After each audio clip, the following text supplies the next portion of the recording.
بسم اللہ الرحمن الرحیم۔ شیر ٹی وی کے معزز دوستوں، میں ہوں ارشد شیر اور تمام دیکھنے اور سننے والے دوستوں کو میری طرف سے السلام علیکم ورحمۃ اللہ۔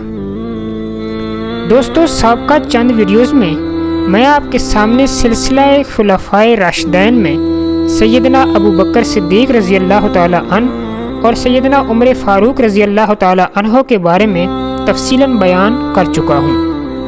چنانچہ خلفائے راشدین کے اسی سلسلے کو جاری رکھتے ہوئے میں آج کی ویڈیو کا موضوع خلیفہ سوم سیدنا عثمان غنی رضی اللہ تعالی عنہ کی حیات مبارکہ کے چند اہم بیانات آپ کے سامنے بیان کروں گا۔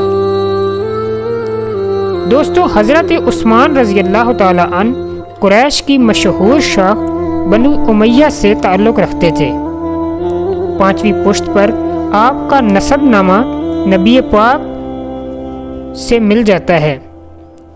بنی امیہ کا خاندان زمانہ جاہلیت سے ہی نہایت معزز چلا آتا تھا۔ قریش کے خاندانوں میں بنو ہاشم کے سوا کوئی ان کا مقابل نہ تھا۔ آپ ہجرت نبوی کے 47 سال قبل پیدا ہوئے۔ آپ کی عمر مبارک 34 سال تھی جب اسلام کا ظہور ہوا۔ صدیق اکبر رضی اللہ تعالی عنہ کی تبلیغ سے مشرف با اسلام ہوئے۔ آپ کا نکاح میں نبی پاک کی 2 صاحبزادیاں یکے بعد دیگرے آئیں، اس لیے آپ کا لقب ذوالنورین یعنی 2 نور والا ہے۔ اپنی دولت و ثروت کی وجہ سے غنی کے لقب سے بھی مشہور ہوئے۔ آپ کی دولت کی وجہ سے اسلام اور مسلمانوں کو بڑا فائدہ پہنچا۔ مدینہ پاک میں مشہور میٹھے پانی کا کنواں، جو کہ ایک یہودی کی ملکیت تھا، جس کی وجہ سے مسلمانوں کو پانی کی سخت تکلیف تھی، آپ نے اسے 8000 درہم میں خرید کر وقف کر دیا۔ مدینہ آنے کے بعد تمام غزوات میں شریک ہوئے۔ غزوہ بدر میں اپنی اہلیہ کی علالت کی وجہ سے نبی پاک نے آپ کو شرکت سے روک دیا تھا۔ سیدنا عمر فاروق رضی اللہ تعالی عنہ کی وفات کے بعد مسجد نبوی میں حضرت علی رضی اللہ تعالی عنہ نے مؤثر تقریر کر کے اپنا ہاتھ آگے بڑھایا اور حضرت عثمان رضی اللہ تعالی عنہ کے ہاتھ پر بیعت کر لی، جس کے بعد بیعت کے لیے پوری خلقت ٹوٹ پڑی۔ بیعت عام کے بعد محرم 24 ہجری میں آپ مسند خلافت پر متمکن ہوئے۔ ابتدا میں کچھ دن تک حضرت عثمان رضی اللہ تعالی عنہ نے فاروقی نظام میں کوئی تغیر و تبدل نہیں کیا۔ صرف مغیرہ بن شعبہ رضی اللہ تعالی عنہ کو حضرت عمر رضی اللہ تعالی عنہ کی وصیت کے مطابق کوفہ کی ولایت سے معزول کر کے ان کی جگہ سعد بن ابی وقاص رضی اللہ تعالی عنہ کو مقرر کیا، اور تمام عہدیداران حکومت اور افسران فوج کے نام فرامین جاری کیے کہ جن میں اموال کو رعایا پروری کی ہدایت، جلب زر کی ممانعت، مسلمانوں اور ذمیوں کے حقوق کی حفاظت، افسران فوج کو فوجی نظام کی پابندی، تحصیلداروں کو واجبی محاصل سے زیادہ وصولی کی معاونت، امانت داری، یتیموں اور ذمیوں کے مال میں انصاف و دیانت کی تاکید کی۔ ان ہدایتوں کے علاوہ عوام کے لیے بھی اس فرمان میں مفید ہدایات کی۔ حضرت عثمان رضی اللہ تعالی عنہ کے تختہ خلافت پر بیٹھنے کے بعد آپ کے سامنے سب سے پہلا مقدمہ عمر فاروق رضی اللہ تعالی عنہ کے صاحبزادے عبید اللہ رضی اللہ تعالی عنہ کے قصاص کا پیش ہوا۔ اس کی تفصیل اس طرح ہے کہ حضرت عمر رضی اللہ تعالی عنہ کے قاتل ابو لولو نے آپ کو شہید کرنے کے بعد فوراً خودکشی کر لی تھی، لیکن بعض واقعات کی بنا پر عبید اللہ بن عمر رضی اللہ تعالی عنہ کو شک تھا کہ ابو لولو کے ساتھ 2 آدمی اور جفینتا اور حرمزان قتل کی سازش میں شریک تھے۔ انہوں نے جوش غضب میں ان کو قتل کر دیا۔ بیعت خلافت کے بعد حضرت عثمان رضی اللہ تعالی عنہ کے سامنے یہ مقدمہ پیش ہوا۔ آپ نے صحابہ کرام سے مشورہ فرمایا۔ حضرت علی کرم اللہ وجہ نے رائے دی کہ قصاص میں قتل کرنا چاہیے، لیکن دوسرے صحابہ کرام نے مخالفت کی کہ یہ کسی طرح سے مناسب نہیں ہے کہ کل عمر فاروق قتل ہو چکے ہیں اور آج ان کے لڑکے کو تلوار کے حوالے کیا جائے۔ اس کی اختلاف رائے پر آپ نے قصاص کی سزا کو دیت سے بدل دیا اور اپنی جیب خاص سے دیت ادا کی۔ دور عثمانی کے ابتدائی 5-6 سال نہایت امن و سکون سے گزرے۔ فتوحات کی وسعت، مال غنیمت کی فراوانی، محاصل و خراج کی زیادتی، وظائف کی کثرت اور زراعت و تجارت کی ترقی نے ملک کو فارغ البالی اور عیش و تنعم کے سامانوں سے معمور کر دیا۔ اس کے ساتھ ساتھ اس کے لوازم و نتائج، بغض و حسد اور رشک و رقابت کا قدم بھی آیا، اور ان اندرونی تغیرات اور بیرونی اسباب نے مل کر حضرت عثمان رضی اللہ تعالی عنہ کے خلاف ایسا انقلاب برپا کیا کہ جس نے نظام خلافت کو درہم برہم کر دیا۔ آپ کے دور حکومت میں ہونے والی مختلف بغاوتوں کا اتصال، جبکہ آرمینیا اور آذربائیجان کے غیر مفتوح علاقوں میں بہت سی فتوحات حاصل ہوئیں۔ نظام خلافت میں جن شعبوں میں ترقی کی گنجائش ناگزیر تھی ان میں ترقی ہوئی، جبکہ بیت المال کے محاصل و مصارف، صیغہ فوج میں تبدیلیاں اور ترقیاں، جبکہ بحری فوج اور اسلامی بیڑے میں ترقیاں اور ان کا قیام، جبکہ اس کے علاوہ رفاع عامہ کے بہت سے کام آپ کے دور میں انجام پائے۔ تعمیرات اور مذہبی خدمات کے سلسلے میں حضرت عثمان رضی اللہ تعالی عنہ کا سب سے روشن کارنامہ مسجد نبوی کی تعمیر و توسیع ہے۔ حضرت عمر رضی اللہ تعالی عنہ نے اپنے زمانے کی ضرورت کے مطابق اس کی توسیع کرائی تھی، مگر حضرت عثمان رضی اللہ تعالی عنہ کے زمانے میں جب یہ ناکافی ثابت ہوئی تو آپ نے 29 ہجری میں اس کا دوبارہ تعمیر و توسیع کا کام شروع کروایا۔ عمارت کے لیے چونا اور پتھر بطن نخل سے منگوایا گیا۔ ساری عمارت میں منقش پتھر استعمال کیے گئے۔ ستونوں کو سیسے سے مضبوط کیا گیا، جبکہ حضرت عثمان رضی اللہ تعالی عنہ نے طول میں 20 گز اور عرض میں 30 گز کا اضافہ فرمایا۔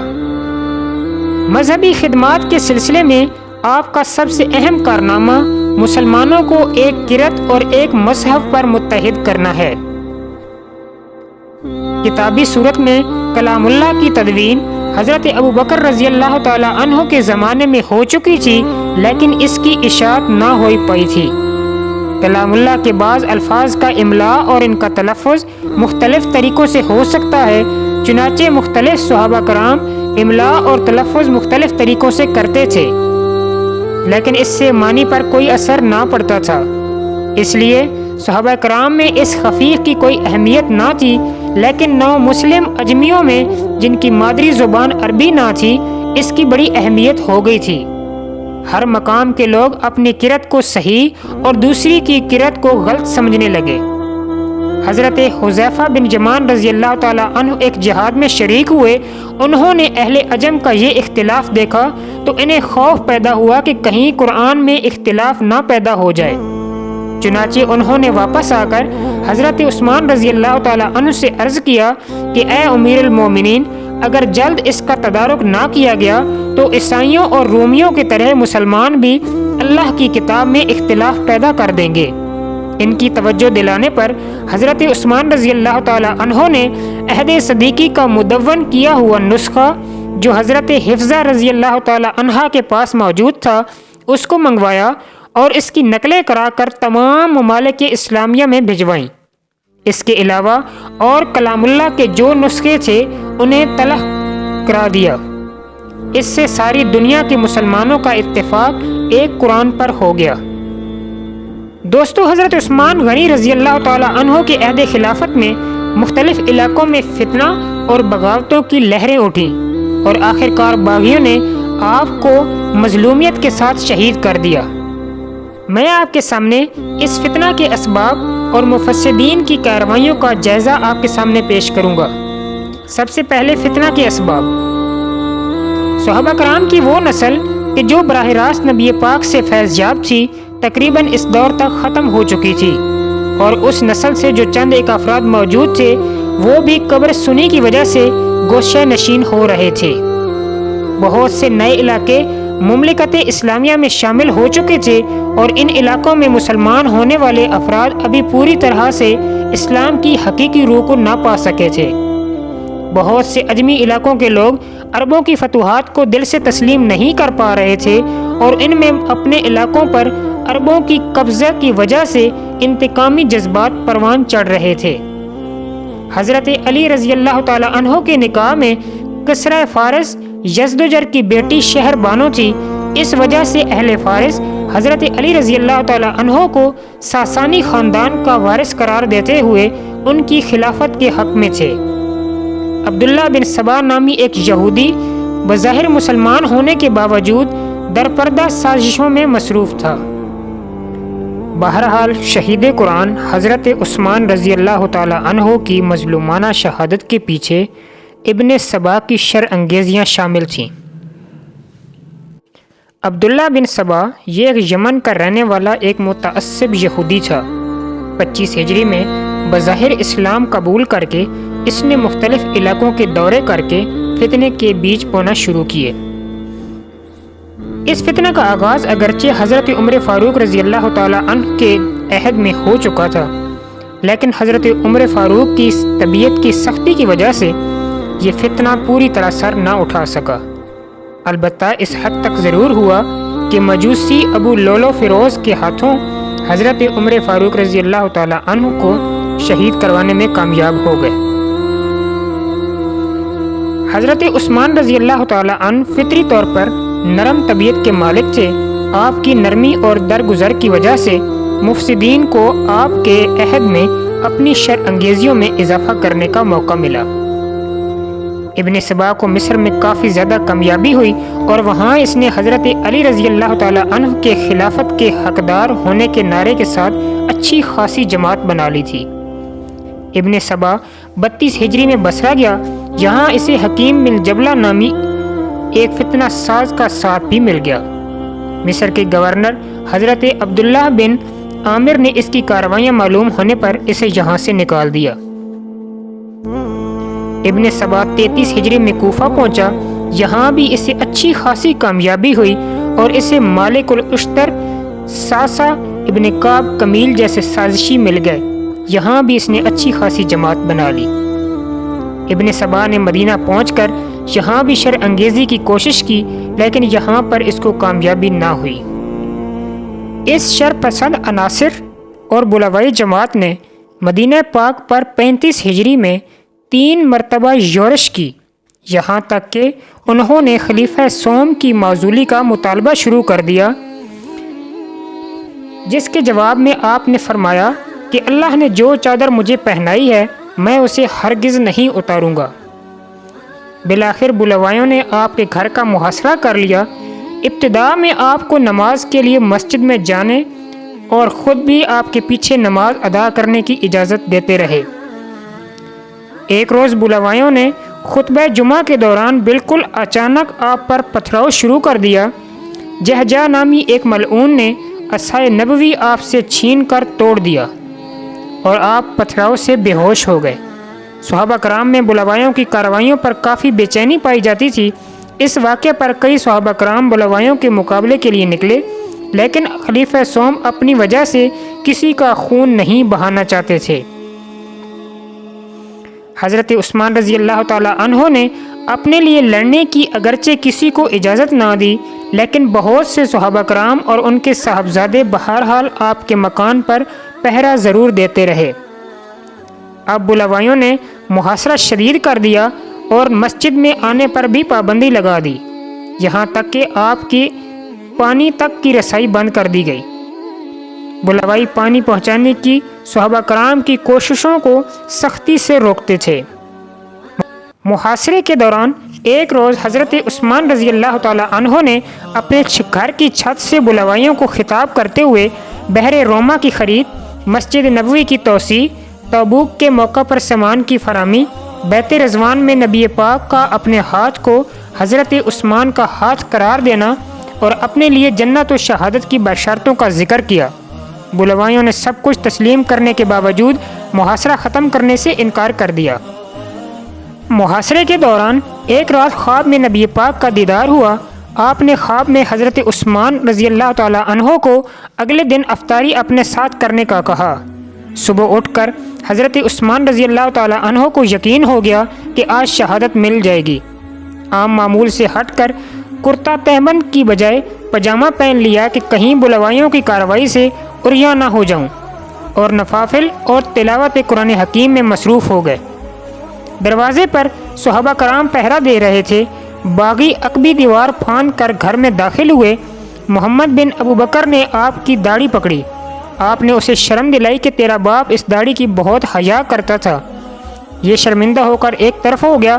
ملعون غافقی بن غرب نے آپ کے سامنے رکھے قرآن پاک کو پاؤں سے ٹھوکر ماری۔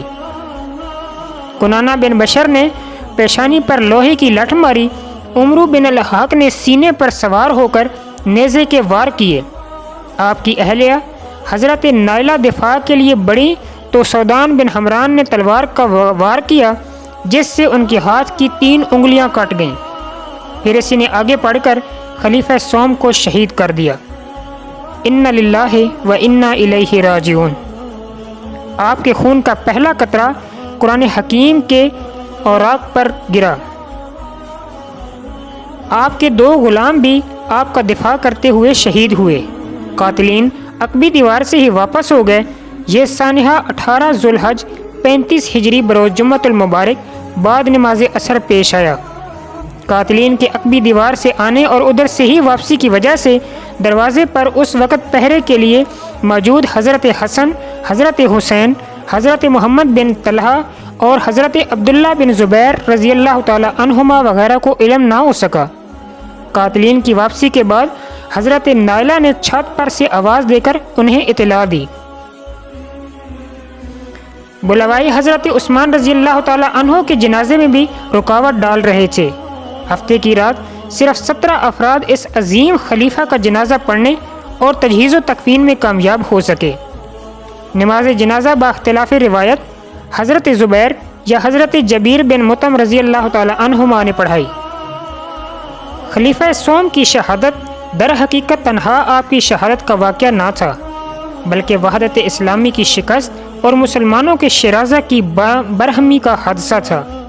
اس حادثے سے مسلمانوں میں جو تفریق پیدا ہوئی وہ تا قیامت نہ مٹے گی، اور اس وقت جو تلوار بے نیام ہوئی تھی وہ ہمیشہ بے نیام ہی رہے گی۔ آپ کی شہادت سے عالم اسلام کو جو عظیم نقصانات ہوئے، ان میں قرون خیر کا خاتمہ، اتحاد امت کا خاتمہ اور آپس میں قتال، فتنہ بازوں کی انتظام مملکت میں شرکت، فتنہ پسند گروہوں کا ظہور، جبکہ مدینہ کی مرکزی حیثیت کا خاتمہ اور فرشتوں کی امداد کا خاتمہ بھی شامل تھا۔ دوستو، امید کرتا ہوں کہ میری اس ویڈیو سے آپ کے علم میں اضافہ ہوا ہوگا۔ اللہ تعالیٰ سے دعا ہے کہ ہمیں ان عظیم ہستیوں کے نقش قدم پر چلنے کی توفیق عطا فرمائے اور بروز قیامت ان کا ساتھ نصیب فرمائے۔ آمین ثم آمین۔